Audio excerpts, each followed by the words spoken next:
Okay, so we proceed to Rule 2, which is the responsibility.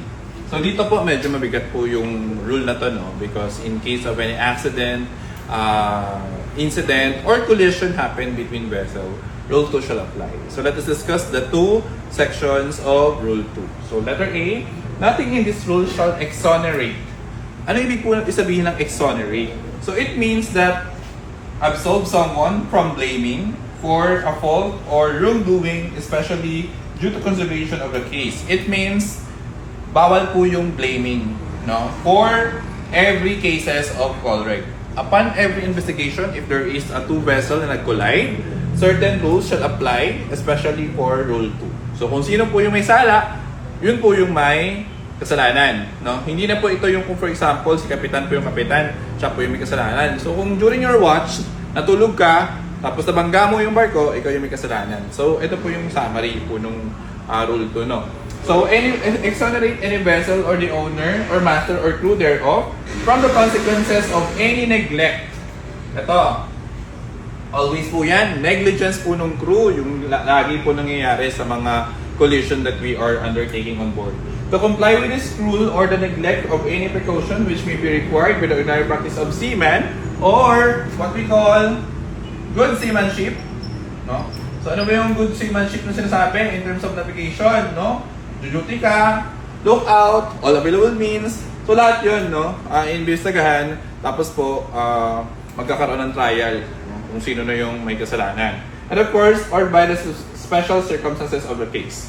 So yan po yung rule 2, letter A, no? So exonerate, bawal po mag-blame, tapos po kung sino po yung may kasalanan, siya po yung mananagot, no? So in line din po yung SMS natin dito, or Safety Management System.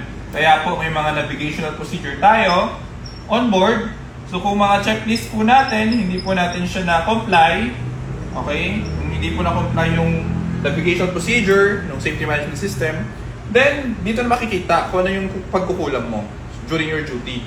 So kung for example, nabangga ka, hindi mo tinawag si kapitan, no? So kasalanan talaga. Pero kung nabangga ka, tapos tinawag mo naman sa kapitan, so doon po papasok yung responsibility of master, no? So yan po yung Rule A, no? Masyado po siyang mabigat. So of course, dapat hindi po tayo bumangga, no? So in case naman din po, kailangan mo mag-depart sa rules natin para ma-avoid mo yung danger. Dito po papasok yung letter B. So in continuing and complying with these rules, due regard shall be had to all dangers of navigation and collision and to any special circumstances including limitation po ng barko involved which you may make a departure. Ayan po, na-highlight po yan. From these rules, necessary to avoid immediate danger. So for example, no? Ito po yung call reg, Rule 15. Sabi sa call reg, ito yung barko mo. Okay? Dapat po, ang alteration, every time meron tayong crossing situation, may barko dito, is to starboard. And nandito din, may isang barko din, dito na maliit. No? So saan ka dyan? No? So pwede ka, lumiko ka dito, no? Lumiko ka dyan, malaki, tapos iilag ka. Babalik kang ganon. So yan yung example ng departure. So unahin natin lagi, no? The safety. Okay? Of our vessel. Yan. Kasi yan yung primary duty natin as a navigation officer. No? So prioritize our safety. You can depart from the rules as long as you prioritize your safety. Okay? Yun po.